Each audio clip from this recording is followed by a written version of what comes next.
The Indian short film Anuja has been nominated in the Best Short Film category for the 2025 Oscars. 2025 অস্কারে যে সিনেমাটা গেছে সেটার নাম হচ্ছে অনুজা, এটা নমিনেশন পেয়েছে। Jointly directed by Adam J Graves and Suchitra Mattai, দুজন মিলে ডিরেক্ট করেছে। আর প্রোডাকশন দেখো কে কে আছে, প্রডিউস করেছে গুনিত মোঙ্গা, প্রিয়াঙ্কা চোপড়া আর মিন্দি কালিং। আর তার মধ্যে এগুলো নাম মনে রাখতে হবে না অতটা। গুণিত কে ডিরেক্ট মঙ্গা করেছে? কিন্তু খুব বিখ্যাত, মানে ভালো কাজ করছে ও কিন্তু, মানে আর একটা তোমার এলিফ্যান্ট বলে একটা শর্ট ফিল্ম ও ওই প্রায় মানে ভালো ইয়েতে গেছিল। প্রোডাকশন ওরি। হ্যাঁ, গুণিত মঙ্গা খুব ভালো মানে ইয়ে করছে, হুম অস্কার কিংবা মানে বড় বড় এগুলোতে যাচ্ছে ওর ইয়েগুলো। ওটাও তোমার হুম, অস্কারের জন্য ইয়ে গেছিল নমিনেট। আচ্ছা। তো ডিরেক্টরের নাম মনে রাখিও, অ্যাডাম জে গ্রেভস আর সুচিত্রা মাট্টাই। তারপরে পরাক্রম দিবস 2025, এটা 23শে জানুয়ারি এটাকে পালন করা হয় নেতাজি সুভাষচন্দ্র বসুর জন্মদিন অনুসারে, পরাক্রম দিবস।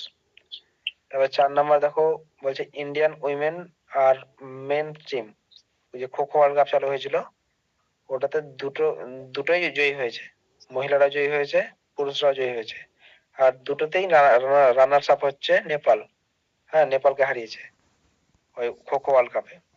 তো ভারতের প্রথমবার খো খো ওয়ার্ল্ড কাপ খেললো, আর ভারতই ওই খো খো ওয়ার্ল্ড কাপের বিজেতা, দুটো ক্যাটাগরিতেই। তারপরে জানুয়ারি 24 তারিখ হচ্ছে ন্যাশনাল গার্লস চাইল্ড ডে। এটা প্রতি বছর জানুয়ারি 24 তারিখ গার্লস চাইল্ড ডে হিসাবে পালন করা হয়। Number 6, first human operated under water submersible, এটা প্রথম লঞ্চ করলো ভারত। এরা অন্য দেশের আগে করেছে, কিন্তু প্রথম ভারত লঞ্চ করলো ভারতীয় হিসাবে। The first human operated under water submersible, মানে এই হচ্ছে একটা যন্ত্র যার মাধ্যমে বিভিন্ন রকম যন্ত্রপাতি, ইকুইপমেন্টস নিয়ে যাওয়া হবে সমুদ্রের তলায়, আর সেখানে মানুষও যাবে, সেখানে রিসার্চ এর কাজে লাগবে, মানে 500 মিটার পর্যন্ত গভীরতাতে যেতে পারবে। তারপর 7 নম্বর, ডিফেন্স মিনিস্টার রাজনাথ সিং কি করেছে না, একটা ব্যাটলফিল্ড সার্ভেইলেন্স সিস্টেম লাগিয়েছে, নাম হচ্ছে সঞ্জয়। মানে ব্যাটলফিল্ডে রিয়েল টাইমে কি ঘটছে, যুদ্ধক্ষেত্রে কি ঘটছে সেটাকে ক্যাপচার করার জন্য এই সিস্টেমটা চালু করেছে, নাম হচ্ছে সঞ্জয়। তারপরে 8 নম্বর, ন্যাশনাল ভোটার্স ডে 25 তারিখ জানুয়ারি। জানুয়ারি 23 হলো পরাক্রম দিবস, জানুয়ারি 24 হলো ন্যাশনাল গার্ল চাইল্ড ডে, আর 25 তারিখ হচ্ছে ন্যাশনাল ভোটার্স ডে। এটা কি করা হয় না, ইলেকশন কমিশন যে ফাউন্ড হয়েছিল 1950-এ, সেটাকে কমেমোরেট করা হয়। 9, দেখো মেজর ধ্যানচাঁদ খেল রত্ন পুরস্কার কে 4জনকে দেওয়া হয়েছে। এক নাম হচ্ছে ডি গুকেশ, জানো, দ্য ইয়াংগেস্ট চেস প্লেয়ার। তারপর হচ্ছে মানু ভাকের, হ্যাঁ, Olympic double medalist. Harmanpreet Singh, men's hockey টিমের ক্যাপ্টেন। আর প্রবীণ কুমার, প্যারা অলিম্পিকের গোল্ড মেডেলিস্ট। এই 4জনের নাম মনে রাখতে হবে। তারপরে ISRO announce that India successfully achieved space docking under the SpaDeX. হ্যাঁ, স্পেডএক্স মিশন যেটা ছিল সেটাই ইসরো সাকসেসফুলি লঞ্চ করে দিয়েছে। আর লঞ্চ করবার পর সে 4 নম্বরে চলে এসছে, মানে এলিট ক্লাবে চলে এসছে। হ্যাঁ, মানে বিশ্বের 4র্থতম দেশ যে ডকিং সিস্টেমটা সাকসেসফুলি লঞ্চ করেছে। আরো 3টে দেশ নাম হচ্ছে রাশিয়া, ইউএসএ আর China. Number 11, in women cricket, India achieved its largest ever win by 304 runs against Ireland. তো আয়ারল্যান্ডকে 304 রানের মার্জিনে হারিয়েছে উইমেন ক্রিকেট টিম ইন্ডিয়ার। এটা হচ্ছে মানে ইন্ডিয়া হিস্ট্রিতে এই এত মার্জিনে হারানো হচ্ছে, এটা রেকর্ড একটা। হ্যাঁ, সেটা খেলাটা হয়েছিল রাজকোটে, গুজরাটে। তারপরে সিঙ্গাপুরের প্রেসিডেন্ট দেখো লেখা আছে থারমান সানমাগুরাতনম। তো এই থারমান সানমাগুরাতনম, এটা নিউ দিল্লি আসছে 5 দিনের ভিজিটে। তো সিঙ্গাপুরের প্রেসিডেন্টের নামটা মনে রাখতে হবে, থারমান সানমুগারাতনম। তারপর দা মহাকুম্ভ, মহাকুম্ভ কোথায় হয়েছে, প্রয়াগরাজ, জায়গাটার নামটা মনে রাখতে হবে, প্রয়াগরাজে। 4টে জায়গা হয়, তার মধ্যে এবার হচ্ছে প্রয়াগরাজে। Number 14, doctor Syed Anwar Khurshid. ওই ডক্টর সাইয়েদ আনোয়ার খুরশিদ হচ্ছে একজন বিখ্যাত ফিজিশিয়ান, সাউথ সৌদি আরবিয়ার। হ্যাঁ, মানে তাকে কি করা হয়েছে, has been awarded the Pravasi Bharatiya Samman award. মানে প্রবাসী মানে তো জানো, প্রবাসী ভারতীয় যারা বাইরে থাকে, ভারতীয় বংশোদ্ভূত। তো যারা ভারতীয় বংশোদ্ভূত হওয়া সত্ত্বেও বাইরে থাকে এবং বিভিন্ন ফিট অ্যাচিভ করেছে, খুব সাকসেসফুল হয়েছে বা দেশের নাম উজ্জ্বল করেছে, তাদেরকে প্রবাসী ভারতীয় সম্মান অ্যাওয়ার্ড দেওয়া হয়। তো এর নাম হচ্ছে doctor Syed Anwar Khurshid. Number 15, V Narayanan, new chairman of ISRO. তো ইসরোর আগে চেয়ারম্যান ছিল এস সোমনাথ, তার আগে ছিল কে শিবন। তো এবার নতুন হলো 2025-এ ভি নারায়ণন। তারপর number 16, Canadian prime minister Justin Trudeau resignation দিয়ে দিয়েছে। তাদের রেজিগনেশন কি জন্য দিয়েছে না, পলিটিক্যাল টার্মোয়েল, তার নিজের গভর্নমেন্টের গাফিলতির জন্য। মানে তাদের ঝঞ্ঝট ঝামেলা এমএলএ নিয়ে খুব ঝামেলা চলছে। আর সে বলেছে, দেখো, he will remain in office until the liberal party সিলেক্টস a new leader. যতদিন না লিবারেল পার্টির, মানে ওর পার্টির নাম হচ্ছে লিবারেল পার্টি, ওর বাবার পার্টি ছিল জাস্টিন ট্রুডোর। তো যতদিন না লিবারেল পার্টি নতুন কোনো প্রাইম মিনিস্টার ইলেক্ট করছে, ততদিন ও কিন্তু অফিসে থাকবে। তারপরে যখন হয়ে যাবে সে অফিস ছেড়ে দেবে। কিন্তু রেজিগনেশন লেটার অলরেডি সাবমিটেড হয়ে গেছে। ইন্ডিয়া's metro system have revolutionized urban travel, expanding to cover over 1,000 kilometers across 11 states and 23 cities. তো 23টা শহরে 11টা রাজ্যে 1,000 কিলোমিটার ক্রস করে গেছে ইন্ডিয়া মেট্রো সিস্টেম। আর এই নিয়ে বিশ্বের তৃতীয়তম দেশ গ্লোবালি যে এত জাল বিছিয়েছে, মেট্রো জাল বিছিয়েছে। তো প্রথম হচ্ছে চায়না, সেকেন্ড হচ্ছে ইউএসএ, আর থার্ড হচ্ছে India. The French Navy's nuclear-powered aircraft carrier Charles de Gaulle arrived in Goa. গোয়াটা ইম্পর্টেন্ট। যে ওই যে বরুণা যে নেভাল এক্সারসাইজ হচ্ছে ইন্ডিয়ার সঙ্গে ফ্রান্সের, সেটা কোথায় হয়েছে না গোয়া। এটা মনে রাখবে। বরুণা এক্সারসাইজ হচ্ছে ইন্ডিয়ার সঙ্গে ফ্রান্সের, প্রতি বছরই হয়। এটা হচ্ছে বরুণা 25, আগের বছরটা ছিল বরুণা 24। নেক্সট, নমো ভারত, যেমন বন্দে ভারত সেরকম একটা নমো ভারত ট্রেন, সেটা কোথায় তৈরি হয়েছে, কোথায় স্টার্ট হয়েছে, সাইবাবাদ স্টেশন থেকে নিউ অশোকনগর স্টেশন। তো এটা দুটোই দিল্লির একটা স্টেশন, যাদের ডিস্টেন্স হচ্ছে 27 কিলোমিটার। ঠিক আছে। তো এই নমো ভারত ট্রেনটা প্রথম চালানো হয়েছে সাইবাবাদ থেকে নিউ অশোকনগর। যদি বলে কোথায় চালু করা হয়েছে, তাহলে হবে Delhi. 20, an 8 month old baby has been detected with human metapneumovirus. বাকিরা তো আনমিউট এখানে করো, দিয়েছি ইন ব্যাঙ্গালুরু। তো এখানে মিউট করো। এরকম আসবে না যে কোথায় পাওয়া গেছে, যদি আসে খুবই কম আসার চান্স, কিন্তু আসবে যে নিউলি যে রিসেন্টলি যে খবর এসেছে যে এইচএমভি ভাইরাস, তার ফুল ফর্ম কি, হচ্ছে হিউম্যান মেটানিউমো ভাইরাস। তারপরে number 21, the Indian railways has completed the Anji খাদ ব্রিজ। আঞ্জি খাদ ব্রিজ, এটা হচ্ছে ভারতের প্রথম কেবল স্টেট রেল ব্রিজ। হ্যাঁ, রেল ব্রিজ কিন্তু ইম্পর্টেন্ট, রেল ব্রিজ কিন্তু সেটা হচ্ছে কেবল স্ট্রেট, মানে কেবল দিয়ে আটকানো আছে।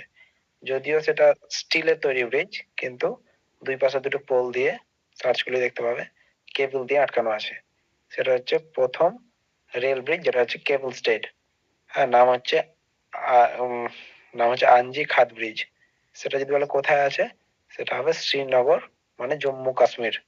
হুম। তারপরে 22, John Dramani Mahama sworn in president of Ghana. ঘানার প্রেসিডেন্টের নাম হচ্ছে জন ড্রামানি মাহামা। ঘানার ক্যাপিটাল হচ্ছে আকরা। ঘানা হচ্ছে African country Ghana. West Bengal clinch the prestigious Santosh trophy national football championship title by defeating Kerala 1-0 in the final held on December 31st. তো 31 ডিসেম্বরের হায়দ্রাবাদে খেলা হয়েছিল সন্তোষ ট্রফির ফাইনাল। তো সেটাতে জিতেছে ওয়েস্ট বেঙ্গল, হেরেছে কেরালা। ঠিক আছে। তো এখানে কোশ্চেন আসবে সন্তোষ ট্রফি কে জিতেছে, আর না হলে আসবে সন্তোষ ট্রফি কোন খেলার সঙ্গে যুক্ত। Next, the Andhra Pradesh government recently launched the Mana Mitra initiative. This program aims to enhance governance through WhatsApp. তো হোয়াটসঅ্যাপের মধ্যে দিয়ে কিভাবে আরো স্ট্রিক্টলি গভর্নেন্স চালানো যায়, আরো কিভাবে গভর্নেন্সটাকে আরো উন্নত করা যায়, সেটা অন্ধ্রপ্রদেশ সরকার ইনিশিয়েট করেছে। আর সেটা নাম দিয়েছে মানা মিত্র। মানে যেমন আমরা হোয়াটসঅ্যাপ চালু করলেই নরেন্দ্র মোদী সার্চ করলে দেখবেন নরেন্দ্র মোদী একটা পেজ খুলে যায়। তারপরে ওর বিভিন্ন রকম কোথায় কি ইনাগুরেট করছে, কি করছে সব ছবি ভিডিও পাওয়া যায়। সেরকমই কোনো একটা জিনিস অন্ধ্রপ্রদেশ সরকার তৈরি করেছে। নাম হচ্ছে মানা মিত্র। তারপরে 25 পোলাভারাম প্রজেক্ট। অন্ধ্রপ্রদেশ আর একটা পোলাভারাম প্রজেক্ট চালু করেছে কিসের জন্য না ইরিগেশনের জন্য, জলসেচের জন্য। তো বিভিন্ন রকম ওয়াল, বিভিন্ন রকম বাঁধ তৈরি করে জলসেচটাকে উম, উম, সঠিক করার জন্য 990 কোটি টাকা ইনভেস্ট করেছে। 26 water crisis affecting Delhi primarily due to ammonia pollution in the Jamuna River. তো যমুনা রিভারে অ্যামোনিয়া পলিউশন এতই বেড়ে গেছে যে সেই জলটাকে ব্যবহারযোগ্য করা যায় না। তার জন্যই দিল্লিতে ওয়াটার ক্রাইসিস তৈরি হয়েছে। যদি বলে ওয়াটার ক্রাইসিস ক্রাইসিস যে দিল্লি যে ওয়াটার ক্রাইসিসে ভুগছে সেটা কোন রিভারের জল জল থেকে, তাহলে হবে যমুনা রিভার। আর যদি বলে যমুনা রিভার কোন পলিউশনে এখন পলিউশনে এখন ফেস করছে, সেটা হবে ammonia pollution.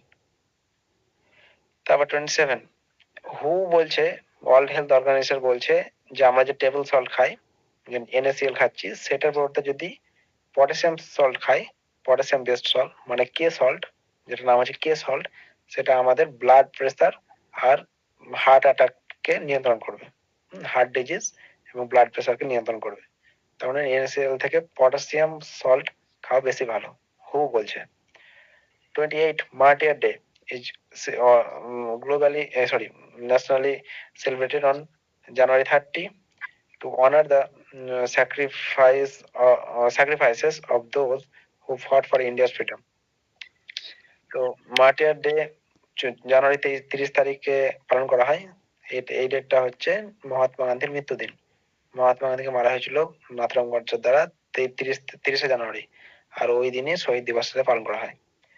India and China have recently agreed to resume the Kailash Mansarovar যাত্রা। মানে কৈলাস মানসরোবর যাত্রার জন্য যে রুটটা পড়ে সেটা ইন্ডিয়া এবং চায়নার দ্বিপাক্ষিক লড়াইয়ের জন্য একটা বন্ধ ছিল, কিন্তু এখন তাদের দুজনের মধ্যে বায়োলিটারাল রিলেশনশিপ যাতে সঠিক হয় তার জন্যই মানস সরোবর যাত্রার রুটটা খুলে দেওয়া হয়েছে, আবার কন্টিনিউ করা হয়েছে। Next, the Pravasi Bharatiya Samman award has been awarded to Christine Carla Kangaloo, the president of Trinidad and Tobago. তো ত্রিনিদাদ আর টোবাগোর একজন ত্রিনিদাদ এবং টোবাগোর যে প্রেসিডেন্ট আছে নাম হচ্ছে ক্রিশ্চিন কার্লা কাঙ্গালু। এ হচ্ছে ভারতীয় বংশোদ্ভূত, মানে ফ্যামিলি হচ্ছে ইন্দো ত্রিনিদাদিয়ান ফ্যামিলি, মানে তার মা বা বাবা কোনো একজন ইন্ডিয়ার। আর সে এটা মহিলা অবশ্যই। হ্যাঁ, আর আর তিনি কি হয়েছে, প্রেসিডেন্ট হয়েছে, আর তাকে দেওয়া হয়েছে প্রবাসী ভারতীয় সম্মান অ্যাওয়ার্ড। তারপরে 31 দ্য ন্যাগোবা যাত্রা, এটা হচ্ছে একটা ট্রাইবাল ফেস্টিভ্যাল। ন্যাগোবা যাত্রা যেটা পালন করা হয় প্রতি বছর জানুয়ারি মাসে তেলেঙ্গানাতে। এটা মনে রাখতে হবে, ট্রাইবাল ফেস্টিভ্যাল ন্যাগোবা যাত্রা কোথাকার, এটা হবে তেলেঙ্গানা। তারপরে এটুকো পাক্কা বোমালু is a traditional wooden toy craft from Andhra Pradesh. তো যখন 76তম রিপাবলিক ডে প্যারেড হচ্ছিল তখন এই এটিকো পক্কা নাকি আছে এটিকো পাক্কা বোমালু, এই যে একটা কাঠের তৈরি খেলনা, যেটা অন্ধ্রপ্রদেশে খুব বিখ্যাত এবং যেটা কালচারাল হেরিটেজ শোকেস করে, কালচারাল হেরিটেজের ঐতিহ্য বহন করে, সেটা 76তম প্যারেডে, রিপাবলিকের 76তম প্যারেডে সেটাকে দেখানো হয়েছিল ট্যাবলোতে, যেটা ঝাঁকিতে দেখানো হয়। হ্যাঁ, তো এটা কোশ্চেনটা খুব আসার চান্স আছে যে এটিকো পক্কা বোমালু এই ট্র্যাডিশনটা বা এই উডেন টয় ক্রাফটটা কোথায় পাওয়া যায়, অন্ধ্রপ্রদেশ। তারপর 33 ইউনেস্কো যে ইউনেস্কো বলছে রামসার কনভেনশন যে ওয়েটল্যান্ডস গুলো রিকগনিশন দেয়, তার মধ্যে এবার বিভিন্ন রকম সিটিকে, মানে যেসব সিটিতে অনেক রামসার সাইটস আছে, মানে ওয়েটল্যান্ডস আছে, সেই ওয়েটল্যান্ডস গুলো সিটির নামকরণ করা হয়েছে। যেটাতে ফার্স্ট হয়েছে চায়না, 22টা সিটির নাম করা হয়েছে চায়নাতে। আর ভারতের মধ্যে দুটো সিটিকে নামকরণ করা হয়েছে, সেটা হচ্ছে একটা হচ্ছে ইন্দোর, একটা হচ্ছে উদয়পুর। ইন্দোর হচ্ছে মধ্যপ্রদেশের, উদয়পুর হচ্ছে রাজস্থান। তো উদয়পুরকে বলা হয় দ্য সিটি অফ লেকস। হ্যাঁ, মানে লেকের শহর উদয়পুরকে। Next, UCC uniform civil code উত্তরাখণ্ডে ইমপ্লিমেন্ট করা হয়েছে। জানুয়ারি 27 তারিখ, মানে আগে ওরা অ্যানাউন্স করে দিয়েছিল যে আমরা ইমপ্লিমেন্ট করব, and this is the first step to implement this uniform civil code, মানে এই পোস্ট ইন্ডিপেন্ডেন্স, মানে স্বাধীনতার পরে। এটা 44তম ধারায় আছে।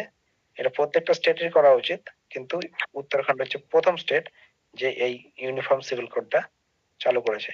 ওরা আগেই বলে দিয়েছিল 2024-এ, খসড়া সব রেডি ছিল, এবার সবকিছু রেডি করে নিয়েছে, 27 তারিখে একদম ইমপ্লিমেন্ট করে দিয়েছে।